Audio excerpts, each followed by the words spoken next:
राधा वल्लभ श्री हरिवंश।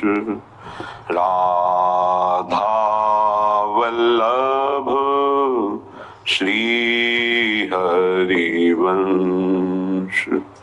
वृंदावनेश्वरी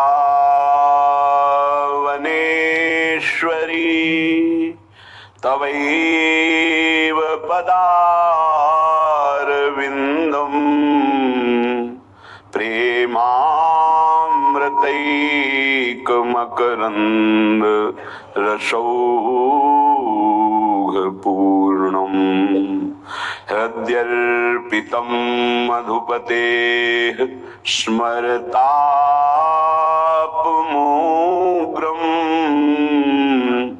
निर्वापयत् परमो शीतलमाश्रयामि। परम शीतलमाश्रयामि। प्यारी जू परम शीतलमाश्रयामि। प्यारी जू आगे चली गहवर वन भीतर जहां बोले कोयलरी। अति विचित्र फूल पत्रनिकी से रची रुचिर संवारी तहां तूब सोइलरी। प्यारी जू आगे चली गहवर वन भीतर जहां बोले कोयलरी।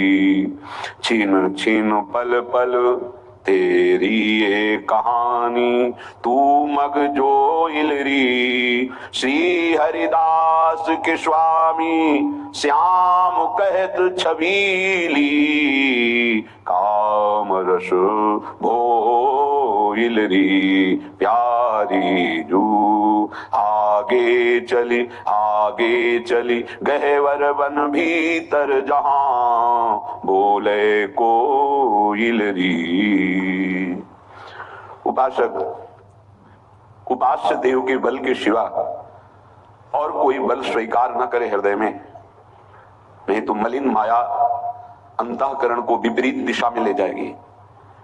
जो मानव जीवन का परम लक्ष्य भगवत प्राप्ति है, इसके बिना किसी को विश्राम नहीं मिल सकता। किसी को लगता है कि अगर हमारे मनोवांछित धन मिल जाए तो मुझे विश्राम मिल जाए। सच्ची मानिए, आप जितना धन सोच रहे हैं किसी के पास बहुत है, पर वो और सोच रहा है। वो जितना सोच पा रहा है अपनी क्षमता के अनुसार, उससे भी किसी के पास और है। कुबेर जी के पास त्रिभुवन का धन है, सब रिद्धियां सिद्धियां नवनिधियां, लेकिन वो भी भगवान की आराधना में तत्पर होकर ही विश्राम प्राप्त किए हैं। कोई धन से विश्राम प्राप्त करे ऐसा असंभव। दूसरा, शरीर बल, मैं बहुत बलवान हो जाऊं। ये शरीर एक सीमित पंचभूतों से बना हुआ है। असीम बल परमात्मा में है। जब तक हम परमात्मा बल का आश्रय नहीं लेते तो सीमित बल, मायाकृत बल, ये विकारों में ले जाएगा, निर्विकारता की तरफ नहीं। अभिमान, काम, क्रोध आदि की वृत्तियों में ये हमारे बल का नाश कर देगा। तो शरीर बल भी टिकाऊ नहीं। जिनका बड़ा नाम रहा, जो शरीर में बहुत बलवान रहे, यौवन अवस्था के उतार में उनको खड़े होना मुश्किल पड़ गया। उनकी दिनचर्या लघुशंका शौच आदि करने में बहुत ही परेशानियां देखी गई। बहुत बड़े नामी पहलवान थे। जवानी थोड़ी उतरी तो हर जोड़ उनका ऐसा दर्द, उठने लायक नहीं रहे। शरीर बल भी एक सीमित समय के लिए है, इसके बाद नष्ट हो जाएगा, और वो भी एक सीमित बल है। शरीर बल के द्वारा काम को कोई परास्त कर दे, आज तक ऐसा नहीं हुआ। शरीर बल के द्वारा कोई क्रोध को, मोह को, मद को, मत्सर को नहीं, तो फिर बल किस काम का? धन बल भी और शरीर बल भी यदि भगवत आश्रय नहीं है तो आपको विश्राम नहीं दे सकता, शांति नहीं प्रदान कर सकता। विश्वास मांगिए। पद बल, कोई विशिष्ट पद, तो इससे कुछ समय के लिए आप गर्व कर सकते हैं, मैं अमुक पदाधिकारी हूं। कुछ समय बाद वो पद छूट जाएगा। जिस शरीर से तुम्हें पद मिला था वो भी छूट जाएगा।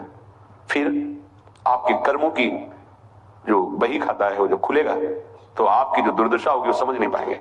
जैसे महाराज नहुष पुण्य प्रताप से देवराज इंद्र बनते हैं और पापाचरण की वृत्ति उनके अंदर जागृत हुई तो अजगर योनि को प्राप्त हुई है, सांप योनि, अजगर।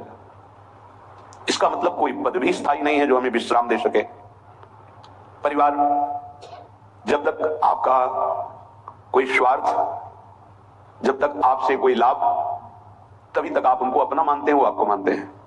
जिस दिन आपका स्वार्थ खत्म हो गया, देख लेना आप क्या आप सम्मान करते हैं अपने माता पिता का या अपने उन प्रिय संबंधियों का, या आप उनके किसी काम लायक न रह जाएं तो आपको कितना प्यार करते हैं आपको समझ में आ जाएगा। ये भी झूठा निकला। तपस्या, बहुत बड़ा तप एकत्रित किया हिरण्यकश्यप ने, रावण ने, कुंभकर्ण ने, लेकिन भगवान से इनका द्वेष रहा। पर ये तो भगवत पार्षद हैं, भगवान की इनको निश्चित प्राप्ति होनी है। शुंद उपशुंद नाम के बहुत बड़े बलवान तपस्वी हुए, तिलोत्तम अप्सरा के आकर्षण में परस्पर दोनों मारे गए। किस काम की तपस्या?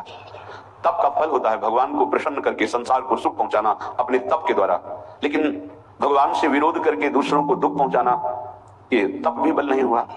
और आज तपस्या कौन कर सकता है? कोई बिरला ही कोई वास्तविक जिसे तप कहते हैं वो कर सकता है।